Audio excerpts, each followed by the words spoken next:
and enjoying the game. How optimistic you are that you will be I'm always, because if I'm not optimistic, I cannot work as a coach. I'm always optimist. Pelatih timnas Tiongkok optimis pada laga di Stadion Gelora Bung Karno. Meski diakuinya komposisi pemain skuad timnas Indonesia sangat bagus. Pada pertemuan sebelumnya, timnas Indonesia kalah 1-2 dari Tiongkok. Laga Kamis nanti akan menjaga asa kedua tim baik Tiongkok dan Indonesia untuk masuk ke Piala Dunia tahun depan.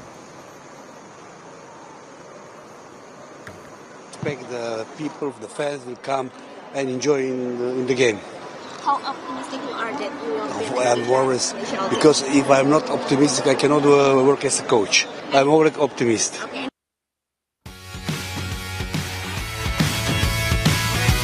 Usai Bali, lanjut Jakarta. Rasanya baru kali ini timnas Indonesia punya waktu lebih banyak berlatih dan berkumpul. 29 pemain timnas jalani sesi latihan perdana di Jakarta jelang lawan Tiongkok di lapangan Madia Jakarta Senin sore. Timnas sudah sejak 26 Mei lalu menjalani pemusatan latihan. Di sektor penjaga gawang, Emil Audero kemungkinan besar mengisi tempat Martin Paes saat lawan Tiongkok yang harus absen karena akumulasi kartu kuning. Emil bilang dia akan menikmati pertandingan di GBK nanti.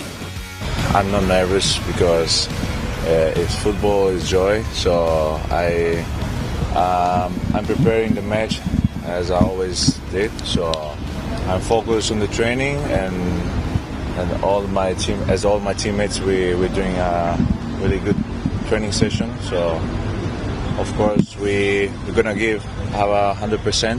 So I think I'm not saying nothing, but I'm positive. Sementara itu, kebersamaan dan keakraban para pemain timnas saat latihan di Stadion Madia dipuji Ketua Umum PSSI Erick Thohir. Erick bilang, pemusatan latihan selama 6 hari di Bali menjadi salah satu alasan terciptanya kebersamaan antar pemain. Karena di pertandingan-pertandingan sebelumnya, pemain timnas hanya berkumpul 1-2 hari sebelum pertandingan.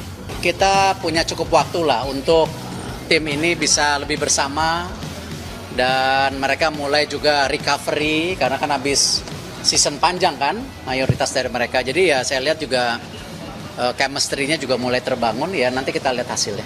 Bisa lihat juga auranya, ya saya belum pernah melihat aura kebersamaan seperti ini karena selama ini kan mereka kumpul sehari, 2 hari main dan banyak juga para pemain-pemain yang baru datang juga, ya perlu waktu lah memang.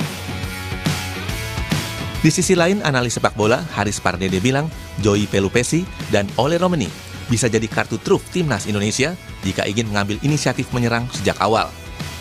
Kata analis yang akrab dipanggil Bung Harpa ini, Joey sebagai gelandang bertahan akan jadi penahan serangan di tengah, sementara striker Ole Romeni akan menjadi finisher yang efektif. Ini yang akan menjadi pembeda dengan partai lawan Tiongkok sebelumnya, di mana gol Tiongkok tercipta lewat skema serangan balik yang cepat. Paling tidak, sekarang dengan adanya Joey Pelupesi, kita kalau kena counter agak lebih aman. Nah, cuman sekali lagi ada bedanya lagi nih, selain ada Joey Pelupesi, kita juga punya Ole Romeni. Saat kita di China, kita nggak punya Ole Romeni. Ya, dengan segala hormat dengan pemain lainnya, sehingga diharapkan dengan penguasaan bola yang lebih tinggi, dengan lawan yang tentunya beda dengan Australia, karena di Australia kita juga menang ball position, tapi lawannya Australia kan. Nah, kita harapkan kita bisa mengkonversi penguasaan bola itu menjadi peluang dan juga gol. Partai versus Tiongkok di GBK sangat menentukan langkah timnas Indonesia menuju Piala Dunia 2026. Jika mampu mengatasi Tiongkok, peluang masuk Piala Dunia tahun depan semakin besar.